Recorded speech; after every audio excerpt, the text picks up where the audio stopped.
Cancer, a nightmare first discovered in Egypt and dates back to about 3000 BC. It's called the Edwin Smith Papyrus and is a copy of part of an ancient Egyptian textbook on trauma surgery. In humans, the first documented case of cancer is from an Egyptian man who lived approximately 3000 years ago.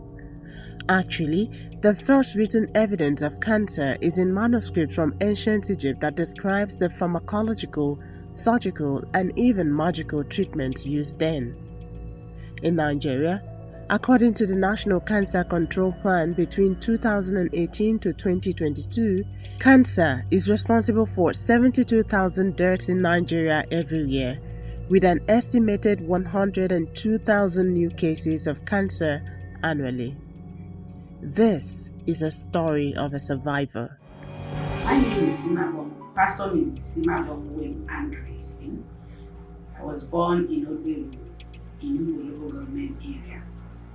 I'm married to Pastor Wem Andresin, blessed with 3 nations, that's 3 boys. Pastor Mrs. Imabong Andresien, a chartered accountant of no mean repute, an academia who has acquired knowledge from elementary to the zenith of education, a national asset of professional standing who has earned several certifications around the world and enlisted in various professional bodies would have been history today. Again, the grave would have swallowed another icon, adding to millions of untapped talents whose lives were cut short because of cancer. But God intervened.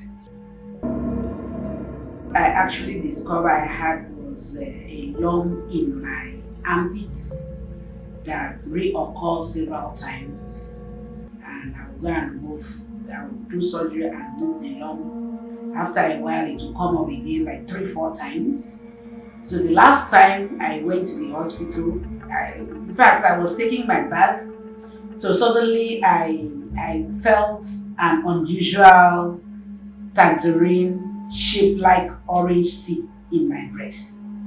So I didn't know what it was, but my husband advised me to take it to the hospital. So when I took it to the hospital, they conducted histological tests. And they brought out the lump, they tested it, and I noticed it was cancerous. That was when I knew I had breast cancer. Psychologically, it was very traumatic in nature. I can remember one of those days, we had a visitor actually. I was in the living room, we had a visitor, and one of my sons came and told me I should enter inside, I should go inside the room. I now asked him why. He said, "Mommy, you're not looking beautiful." So with that, the psychological aspect of it was very high because I felt I wasn't accepted. That's why my son said I should not allow any visitor to see me. So the scene and the way I was appearing wasn't encouraging. So the psychological aspect was that I was unable to do what I was supposed to do. I stayed away from office, I stayed away from work, I stayed away from my normal business. So it was alarming.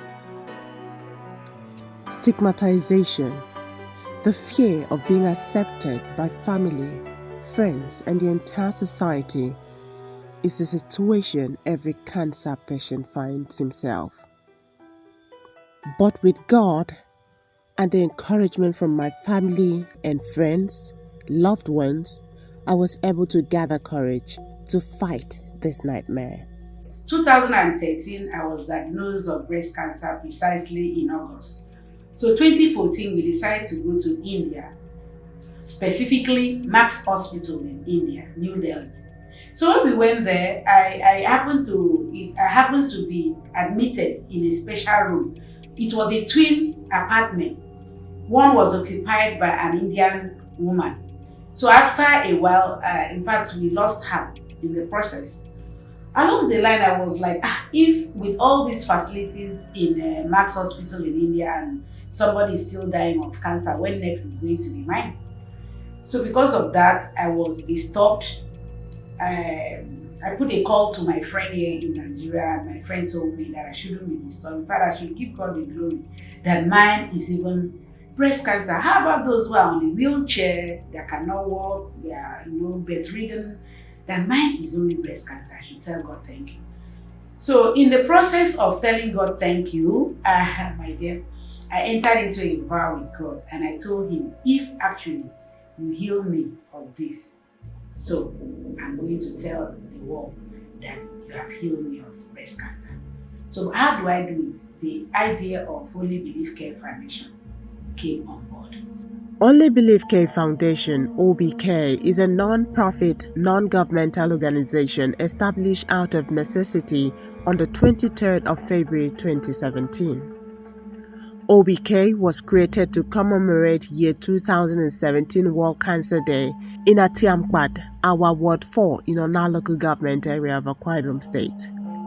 The purpose of the foundation is to enlighten people on breast cancer and other cancer-related sicknesses, give opportunities for open interaction on issues related to breast cancer which people find uncomfortable and awkward to discuss. Having experienced the ordeal firsthand, Only Believe Care Foundation was birthed as a survivor, not only to create awareness but also give hope to people going through the ordeal of cancer. Since the birth of OBK in 2017 till date, the foundation has impacted and served the lives of many through sensitization in schools, churches, markets, rural and urban areas, and local government areas in the state. We are committed to our vision of achieving zero occurrence of cancer and equal access to public health facilities. OBK, in our contribution to the World Cancer Day, conducted a community-based intervention program on the fight against cancer through screening and early detection, healthy eating, and physical activities, etc. We can, I can.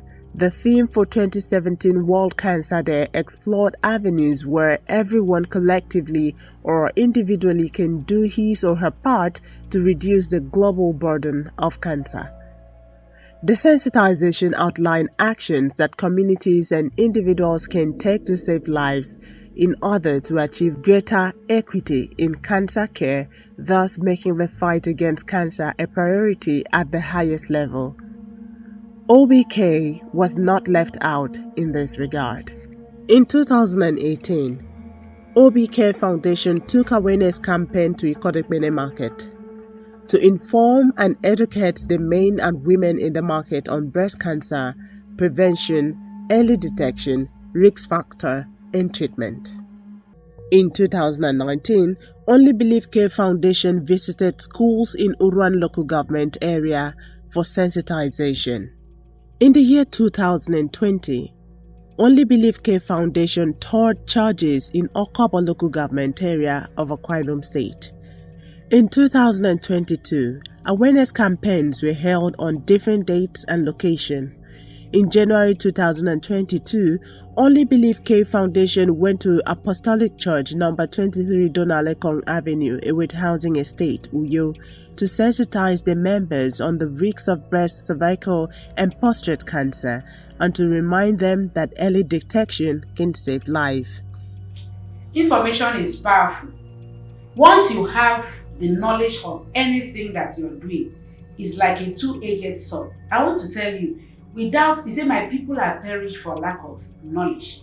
A lot of people, educated and uneducated, are living in ignorance about this issue of cancer.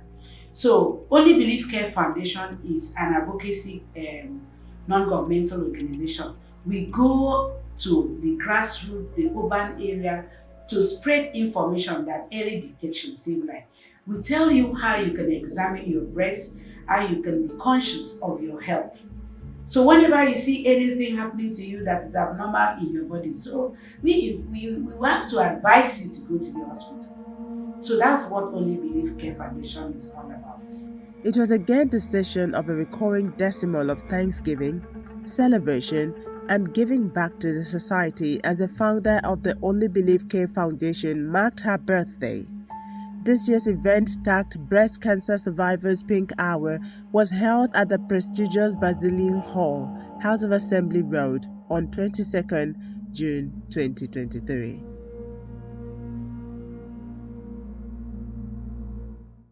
Each time we go about our advocacy and we come back, we find out that before we even finish a circle of it, going back to the office, you will see cancer patient waiting for you.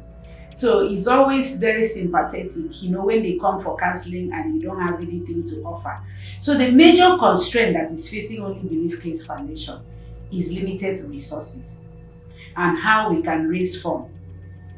Another thing that is also challenging Only Believe Care Foundation is in Akwa Ibom State, we don't have cancer diagnostic center. So in fact, I'm crying on the government that they should establish one here so that people can have free access to it, free access to the facilities. So its collaboration with other NGOs is also a challenge to us. And we have a target, you cannot meet up with the target. One treatment, one session of chemotherapy goes with about 350, 500,000. In fact, we have a patient whose zone is about 1,050,000. So it's capital intensive. So that's why we're crying out. Only Believe Care Foundation is crying out that people should come to be assistant to us. We need sponsors. We need volunteers that will come to our aid. Anytime I see cancer patient, I remember those old days when I was in the wilderness with brittle bone, falling hairs, loss of red and white cells, vomiting, diarrhea, no hair on my head, balls all over my body. In fact, each time I see a cancer patient coming for counseling, I remember those old days. So I'm always broken with tears because I know, he said, he that wears the shoes knows where it pains. So I have worn the shoe, so I know how it was with me. So I always sympathize with them. I wish it didn't happen to anybody. So far, Only Believe Care Foundation has done a lot, but a lot still needs to be done to reduce the mortality rate. OBK is calling on government, organizations, and well-meaning individuals, family and friends to join the fight against cancer. Pledge to take action today. Support our NGO and let's work together to beat cancer. Your donations can be made through this bank account.